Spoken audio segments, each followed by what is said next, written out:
Sold in the toy aisle, a curious item attracts innocent shoppers with its eerie charm. Nestled between the puzzles and plastic dollhouses, they describe this game as just a game, but it's the only game where the rules were written by a stranger lurking in the shadows, and you still haven't met them yet. Hello, everyone. My name is Farah. Tonight, we aren't going to delve into the whispers of urban legends. I have three true stories about three unfortunate souls who believed their curiosity would lead them to an adventure. In the dim light of the flickering flames, they crafted their own boards, seeking the approval of the unseen. With trembling voices, they attempted to bid farewell, unaware of the chilling presence that watched from the darkness. Because some doors don't stay closed.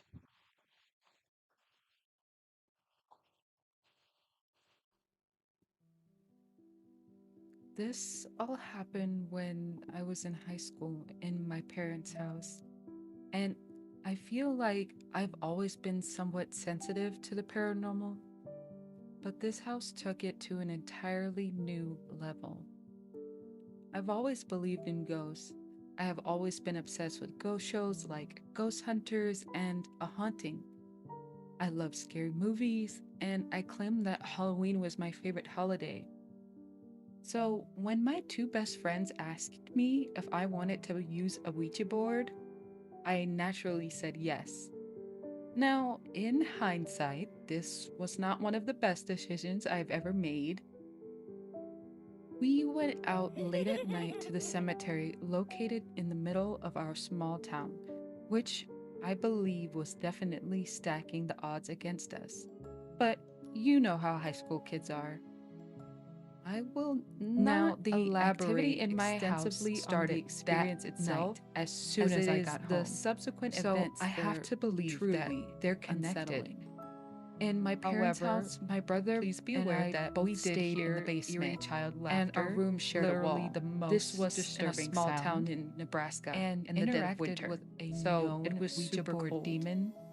And in the These basement, encounters we had one of were those small sufficient enough to infrared deter heaters me on from ever wheels. engaging with a And Ouija that board night, I again. heard the heater rolling around on the linoleum floor.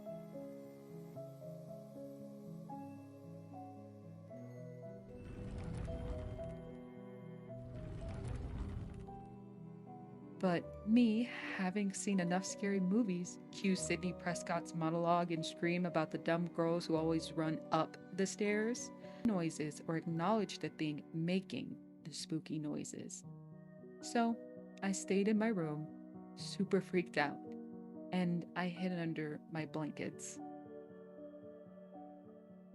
That was the first night, and as time continued, things just got progressively worse.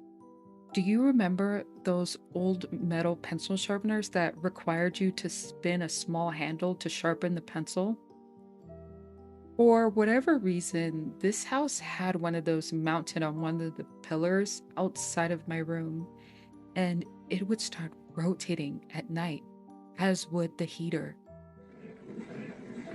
Then, inside my room, I had a mason jar that sat on top of my dresser in my closet. It started moving around at night, like back and forth on top of the wooden dresser. Like I said, I had already decided I was never going to acknowledge the spooky ghost, so I wouldn't even look in its direction. And this would go on for what felt like hours at a time. And the longer I ignored it, the more aggressive the mason jar got. I never looked at it until morning. And after one particular rough night, when I looked at my dresser in the morning, there were scrapes on top of the dresser from the mason jar. This had me all the way effed up. But I still hadn't said anything to my family about it. They believe in the paranormal, but they had already told me the house was fine, so I didn't want to bring it up. But now there was tapping on my walls at night. My bedroom has wooden paneling in it, and I would hear these taps next to my head. Now, also, you know how it feels when your cat jumps on your bed and starts walking around trying to find a spot to lie down? I would experience that sensation at night as well, even though there was no cat present, which was really creepy. But to make matters worse, I started hearing my name being whispered at night. My closet. This was happening every night. And even though I wasn't acknowledging it, it was getting worse. I'm getting chills even writing this because I'm remembering everything and it still freaks me out. On the left side of my bed, there was a huge wooden bookcase my grandparents made for me because I love reading. And on top of that bookcase was an old flat screen TV with buttons on the back that were very loud when pressed. Those buttons started pressing at night, too. So at this point, I'm hearing the heater and the pencil sharpener, taps on my wall, whispering in my closet, and TV buttons pressing. And then I'm feeling stuff crawl into my bed. And as you can guess, I am a mess. My breaking point was one specific night when I had a super vivid nightmare. In the nightmare, I'm in my room and I'm looking around, and as I do, I see a little girl huddled in the corner in my closet and a little boy standing by my bed and pressing on it. There's also a shadow man behind my bookcase right next to the TV, and a shadow man in the opposite corner tapping on the wall. It was absolutely terrifying. And at this point, I'm incapable of keeping it to myself anymore. I start a conversation with my brother about the nightmare I had. And this is where it gets extra creepy, as if it wasn't already bad enough. As I tell him about this nightmare, his eyes widen in surprise while he listens. And then he interrupts me to describe exactly what the little boy pressing on my bed looks like. We had the same nightmare. So then I start telling him everything that's been happening to me. And he's nodding along, telling me that he hears the heater, the pencil sharpener, and the whispers. To make matters worse, he tells me that I was whispering along with the ghost. I'm completely dumbfounded. I ask him what he means, and he tells me that he sees me sitting straight up in bed, talking in my sleep to whatever was in my room. And I have no memory of this. This is all scary, right? It gets worse. Right across from my brother's room, across the basement, was a storage room without a door. This room had always given me a yucky feeling, like the kind of feeling where I never wanted to even be near it or look into it in the dark, and I never knew why. My brother's room faced this room. He told me that he would wake up at night and see a dark shadow that looked like a man standing in the doorway of that room. Some nights, he'd be in the doorway, and other nights, he'd be halfway between his room and the storage room. And what's worse, there are nights he'd be standing in the doorway of my bedroom, staring at me. He said that the man never stepped into my room and was never in front of my brother's room. I never saw him. I was terrified by all of these events. But if you can believe it, I felt a little better knowing that I wasn't alone in what I was experiencing. We told our parents, and my dad didn't believe us. But my mom told us that she sometimes heard whispers from downstairs and would hear someone yell, "Mom!" from my bedroom when she was home alone. After I told people, things started happening less and less frequently. But I remember one specific time when my boyfriend was over, my now husband, love that for me, and my brother and I were telling him everything. He asked us to stop because he was getting a really terrible headache. And the second we stopped talking, it went away. I don't necessarily know how everything stopped. I ended up moving out into an apartment building and experienced a few things, like all three of my clocks in all different rooms fell off the walls and shattered at the same time. But I haven't experienced anything of that magnitude since. My mom and my brother also told me that the second I moved out of the house, all activity completely stopped. Literally, the first night I was no longer living there, I haven't experienced anything since living in my apartment. So I don't know if I left my little ghosties there or not, but either way, I'm very thankful it's no longer happening to me. A few years ago, my sister and I decided to play with a Ouija board. We didn't have one, so we made one out of cardboard, painted it, and put it on the radiator to dry. Then we went downstairs to eat and chat without thinking much about it. My sister had tried it with her friends before, but it never worked, so she was skeptical. I was just curious. It is important to mention that my sister and I have always been sensitive to paranormal things. In a house we lived in before, we were so used to the strange activity that we didn't even get scared when the objects started to move on their own. When we went back to check on the board, things got strange. The Ouija board was placed perfectly in the middle of the carpet as if it was waiting for us to play.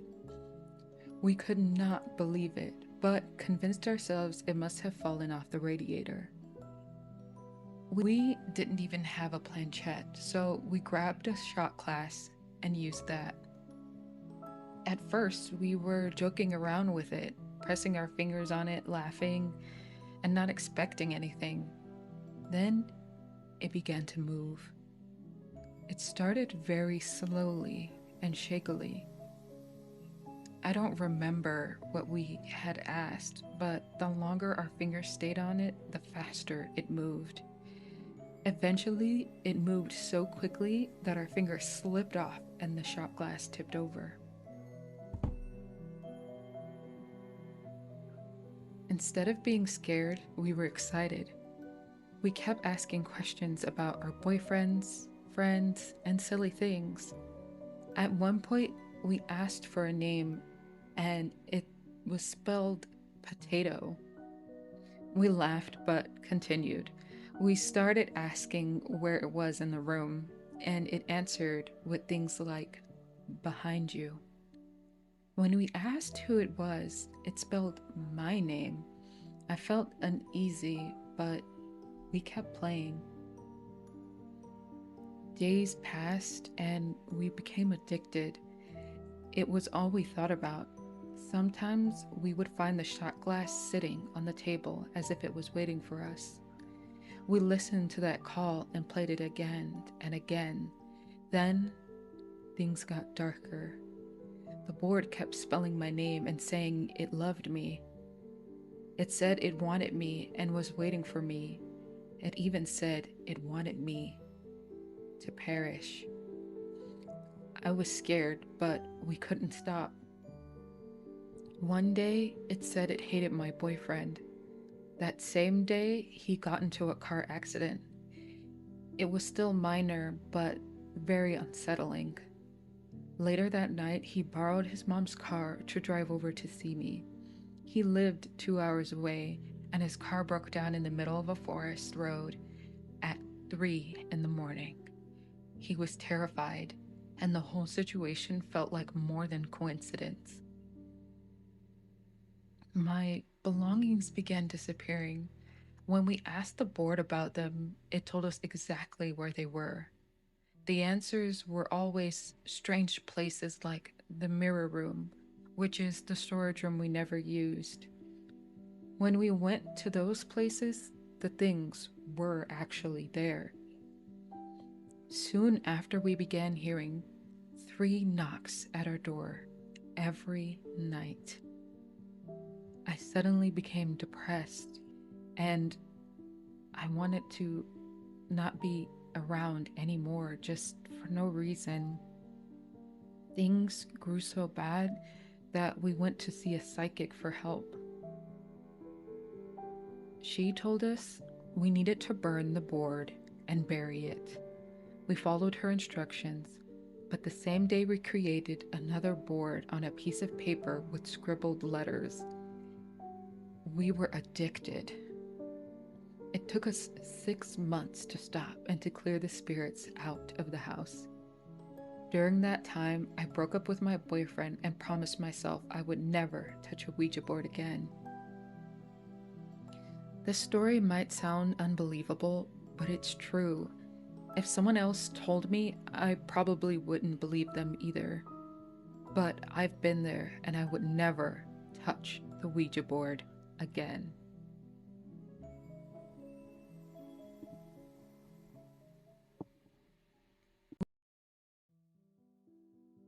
So, this happened years ago in about 2019.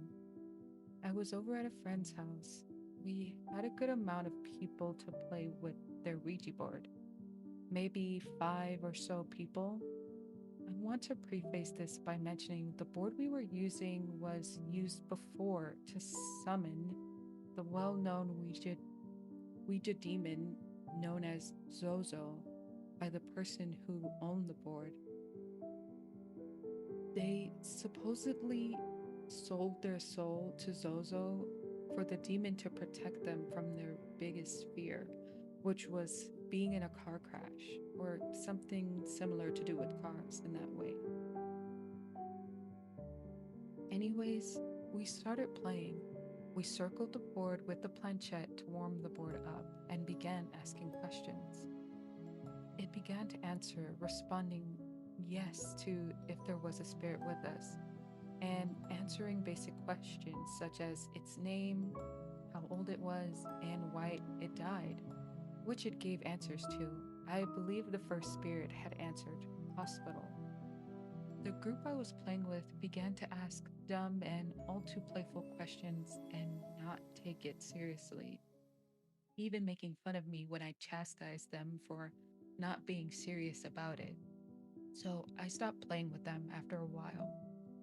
I remember their non serious nature went on for a while, but as they continued to ask questions, they all had gone silent and had seemed to become entranced by the board, deeply focusing and having a very, very long session with it. I had mostly tuned out at this point, hanging out with my other friend on the couch who had also not opted into the session. It wasn't that I wasn't interested in playing, I just had no tolerance for the group not taking the game seriously, as I've always experienced the paranormal since I was a baby in every single one of my households I had lived in prior, and I was really sensitive to the paranormal. This was my first experience with the board before I was followed by something. I asked to borrow the Ouija board, and my friend gave me permission. This marks the next time I played the board, which this is going to be very dumb and cliche, but the day was Friday the 13th, and I decided on the day was Friday the 13th, and I decided on playing in Cal Anderson Park in Capitol Hill in Seattle, Washington. My friend and I took the board to the park, and I managed to find a few strangers to play with. My next mistake. We sat down and circled the board. and I took to asking the questions. The spirit I managed to contact began to give me random letters, as opposed to the previous session having clear English written out. I asked if this was Latin, as I knew if the board began speaking Latin, you're supposed to end the session. It answered yes, and then I asked if it was a negative spirit, and it answered yes. Then my next mistake, asked it permission if I could end the session. It told me no, then began to circle the board in wide circles. I got really uncomfortable and tried to push the planchette to goodbye, and a strong force pushed against the planchette, not allowing me to pull it to goodbye. I did manage to push it to goodbye after some more force and told the spirit it was not allowed to contact me again. I cut contact with the session and flipped the board, believing the session was cut off, but was left with a deep feeling of dread in my stomach, like something wasn't right, and that feeling was correct. My ex and I kept the board at his house in his shed for some time after that. Because we kept it in his house, strange things would happen, such as footsteps, doors closing and opening, knocks underneath the floor, his doorknob wiggling, and other things.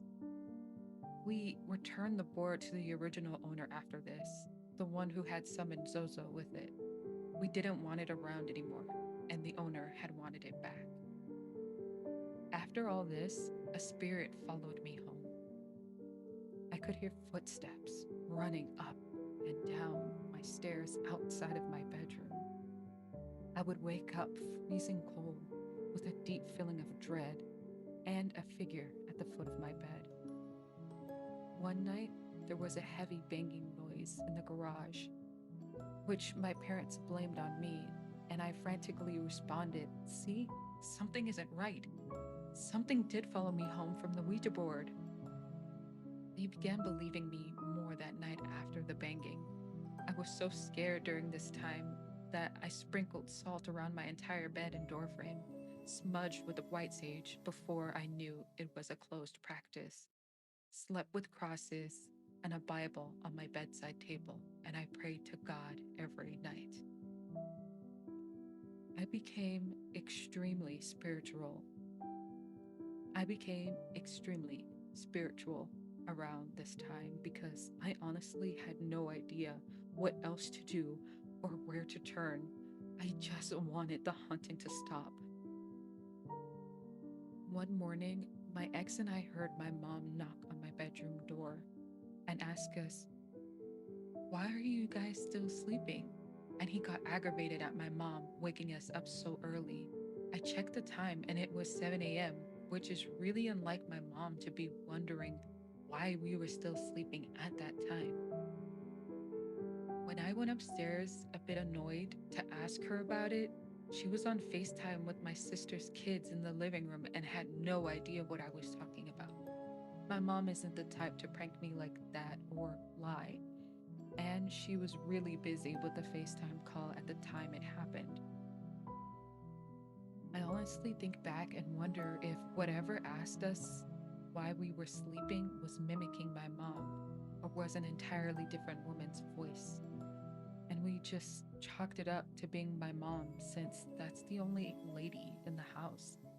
The thought still makes me sick, honestly. The person who owned the board, who summoned demons with it, was also extremely troubled, and he ended up ending his life a year or two after I stopped being friends with them. I haven't touched a Ouija board since, and the experience left me with some trauma. I still sleep with the lights on. I still did continue to use my pendulums and tarot cards and practice with gems and scrying. But I never touched a board again, and I never will. The concept still interests me, and the fact that I did have such a profound experience, I'm not sure if I'm morbidly lucky to have had it. I'm just glad that the thing that had followed me home stopped contacting me after some time.